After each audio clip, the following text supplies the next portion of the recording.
Good morning, friends. Today we will discuss the further images and further pictures of the same Australian Medical Council Handbook. These all pictures and images are given in the blue book, which is we recommend for the preparation of the Australian Medical Council exam. So today's first picture is pigmented seborrheic keratosis. This you can see. This is called seborrheic keratosis.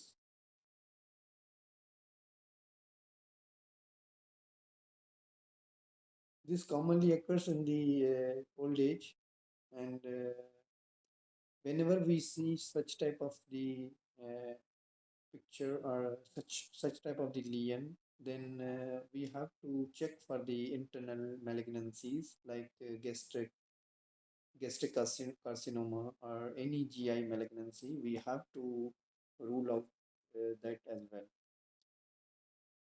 And treatment is the ablation or biopsy should be taken for this type of lesion.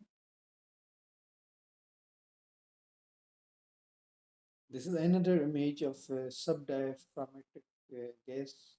This because of the perforation. So here, if I would close this picture, if I would zoom this picture, you can see the gas under the right side of the diaphragm.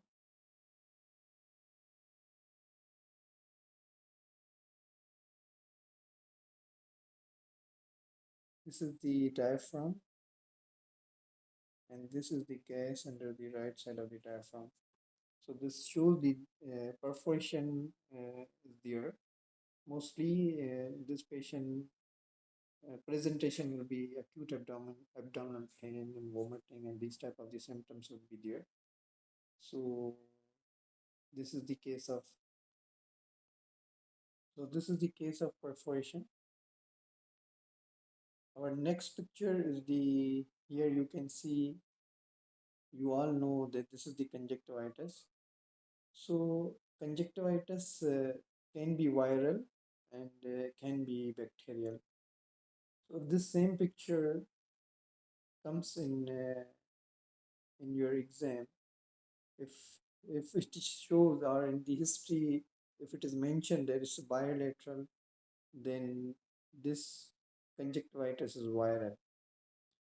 And the bacterial, most likely it would be a unilateral, only one eye will be involved, and the purulent discharge will be there, pus will be there. So this we have to differentiate according to the history which is given in the question. Then we have to decide for the either if they are asking about the treatment or the diagnosis.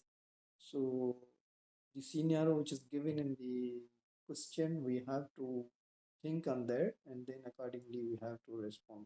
According to that, we have to reply. So this very clear picture they have given.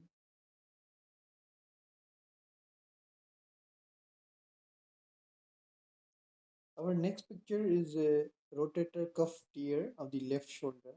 Here you can see. In this case, patient would not be able to abduct the shoulder above the 40-degree. So here you can see in the picture, this is the rotator cuff tear of the supraspinatus muscle. The diagnostic investigation for this type of tear is we have to check with the MRI to get it confirmed. Patient would not be able to abduct the shoulder. Our next picture is the thyroglossal cyst. Here for the thyroglossal cyst, the swelling you can see here is a midline swelling.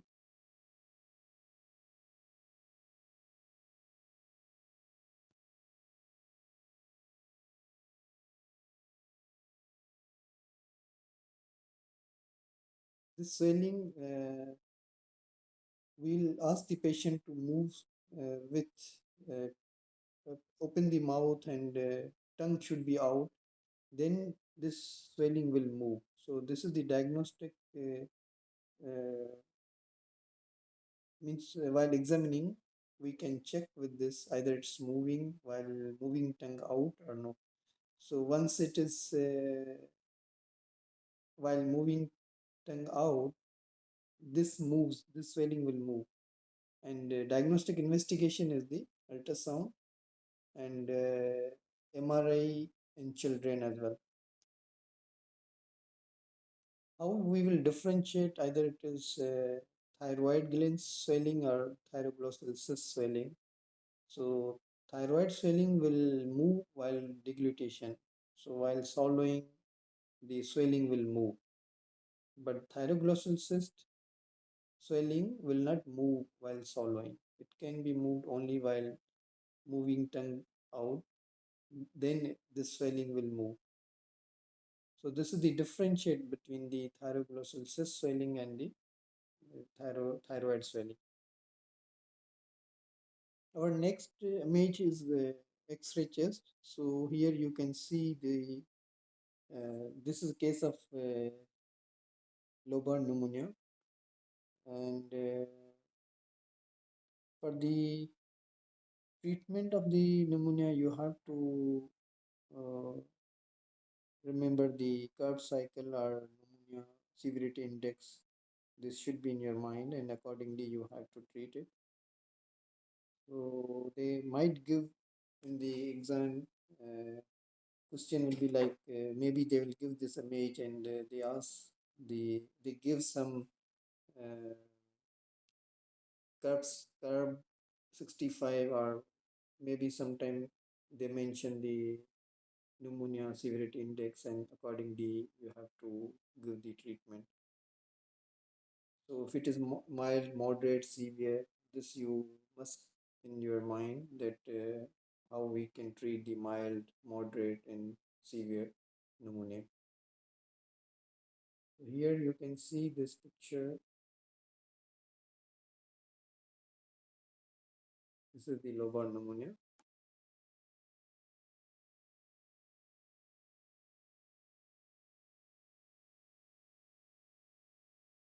In mild cases, oral medicine can be given and patient can be discharged. But in moderate or severe pneumonia, we have to give the injectables and hospitalization is required. So you have to carefully read the history and according with this history examination, and then you have to choose the option